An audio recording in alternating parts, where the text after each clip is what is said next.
what are the risks of someone else replicating you and doing this faster? Because you don't have, this is all about execution. Mm-hmm. It's not something you could patent. It's the next iPhone app. And the nice thing about iPhone apps and businesses like yours is it doesn't take that much money to get them going. Mm-hmm. And so as an investor, you say, I'm risking this much, it's either going to work or it fails, and I lost that much. Whereas a medical device is much riskier in the sense that they take more money, but at least you have the patents to protect them.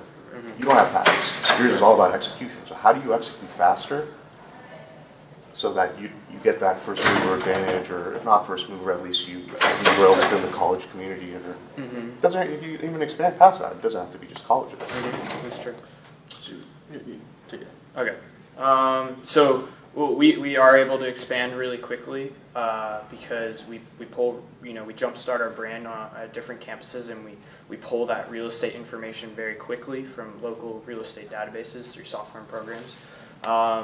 And how I think we're going to be able to compete in comparison to other people that may want to steal our idea, I guess, or in that way, or replicate it, is that we're able to really leverage social media, and we're able to really leverage Facebook. And in some way, you log in through Facebook, and the actions that you take on our website are reflective to actions that you can see in the news feed. And a lot of students are on Facebook. Does it just have to be Facebook, or can I be on Google Plus or Twitter? Just Facebook right now. Facebook. Just Facebook. In the future, yeah. And go off of that, we can expand very quickly. So our services, we can just expand to any college campus in the country if we want to right now, basically. Yeah. And then under that, we would just have to hire campus founders at each campus. That's my next question. So I'm glad you brought that up. Is to scale that, does that mean you'd have foot soldiers in every college essentially, or the area, or geographic? This one has Southern California, this one's Northern. Mm-hmm. So the first step would be file marketing, Facebook marketing. Okay. Just to get our name out. What's great about Facebook, you can target 18 to 22-year-olds at this university. Sure. And does it cost you anything? Yeah, so, it's very, very cheap. On top, for the campus founders, it's great to see, because when we're expanding to these next campuses, a lot of kids are very excited about OnMyBlock, and they really want to be a part of it.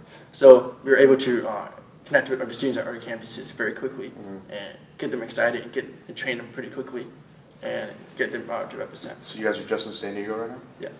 Okay. USD. Okay. So then to expand to Orange County colleges next, or LA. So let's say you find the person that you want at UCLA or USC. How do you pay them?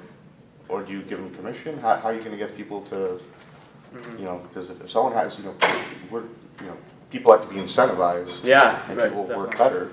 So why not just have all these, foot soldiers out there, an army of salespeople at every single college, and give them no salary, because you don't want to risk that, because what if they can't sell? Yeah. So you 1099 employee them and have them get a nice 20% commission. Yeah, I think so we want to get to that point of incentivizing them. Right now we're having, the students just, they want the experience too. So, that's right now how we're getting our campus founders. But in the future, when we're able to make, revenue, we want them to be able to get a little bit of that as well, because they've been a part of that transaction. And so our goal is to incentivize them in the future. Yeah. Right now, you're not. No. He was a campus rep at another company last year, and he just did it for experience to get on his resume, to show off his marketing skills. And one of our campus reps, he really wanted to get into marketing, and he really improved his graphic design skills with us. And now he can show up, hey, I did a marketing for OnMyBlock. Check this out. It's all mine on USD. And it's really powerful. No, I agree. That's great. But there's no incentive like putting cash in someone's pocket, and you're going to grow faster if they feel like. I say incentivize them. I mean, you have nothing to lose. Like, if you can get $100,000 more for giving them some commission, then per city. When we can afford it, we'll definitely get to that point. Yeah. I mean, right now we're not making money. So. I understand. Yeah. So if I go on right now and I put that app in, I'm not in college, but if I do, because people will do that. Yeah. Is there a way to monetize those people? So it depends if you're looking for housing or if you're trying to rent a house. So right now, for example, it's only for students, and that's what's cool because they can share this information. And it's pretty it's secure. So and students like that it's safe in that way. So how is it? So if someone logs in, they have it checks your Facebook. Checks You have your to log in Facebook. through Yeah. Facebook. So then it checks to see whether they went to school. Yeah. So, Okay. What if someone makes a fake profile? like, That's pretty hard to do on Facebook. Is it? I don't know. I'm just- we trust your Facebook because when you join the network, Yeah. you have to be confirmed by a couple of friends in that same network. Okay. Yeah. So, and on top of that, we're to add another security layer in the future where you have to enter the confirmation email from this school. Okay. I'm just curious. Right. You said something about making it a game, like the which I think gamification is not very kind of hot item right now. That's just getting traction. It's just human nature to compete. How do you get this to? I mean, it's a great service, and people will go on once a year when they need to move, right? But you want to get people on more, so you monetize the whole year, not just in certain blocks. So, do you have any ideas on how you want to have that gamification and make it viral and addictive, so people check in every day like they go on their Facebook or Twitter? You want? Sure. Yeah. So you're right that rental processes it can be seasonal. What's great is that there are students that are looking for places to live around the year. When they're 1-year leases, half semester, when they're abroad, internships, that kind of stuff.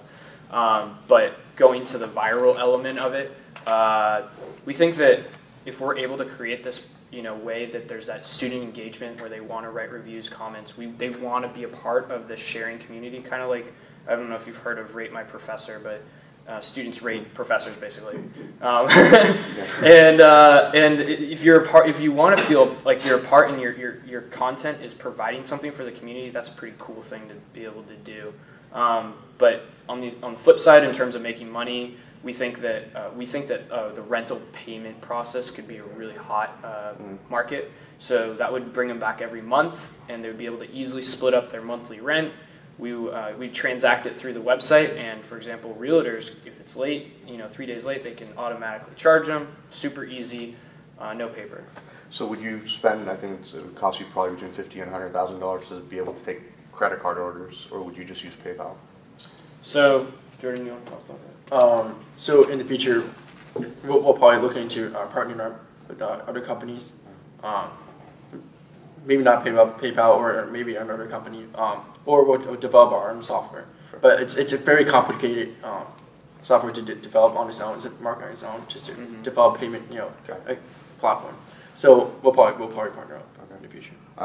So I mean, this is an exit strategy that is going to be an acquisition. It's not going to be an IPO, because I think you're going to get to a certain point if you execute well, where someone's just going to buy you. Whether it could be Facebook, because they're trying to monetize all their users, or real estate. Who knows? Yeah, a real estate type entity. Have you identified maybe other similar type companies? I mean, not necessarily doing exactly what you do, obviously, but how much did they get acquired for? Who would be on the short list of potential acquirers? How big of an exit? Things like that. The most we can say is that so there are companies that are slightly touching this market, the social rental market in the public realm, and we know that our valuations based on what they've raised and what they've raised it at. They haven't been acquired, but there's companies like Zillow and Trulia that are great out there, that are snatching up real estate companies when they start picking up momentum. I can see Airbnb. Yeah, Airbnb. Yeah, definitely. Yeah, they're worth, I don't know, a couple billion. Yeah. No, I mean it could be an interesting play for them if they see something like this scaling. But see, that's the most important thing is you guys have to grow fast. Yeah. Right. Because if you don't, Someone someone else will copy you. Potential customer. And we see that happening. We see people trying to do this, but it doesn't really get farther than one college. Yeah. We see people trying to start things like this.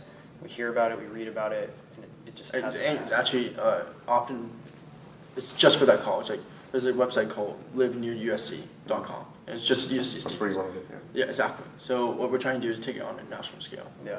But as of now, you're also at one college, right? Right. Yeah. So, yeah, exactly. But it's not live near USD.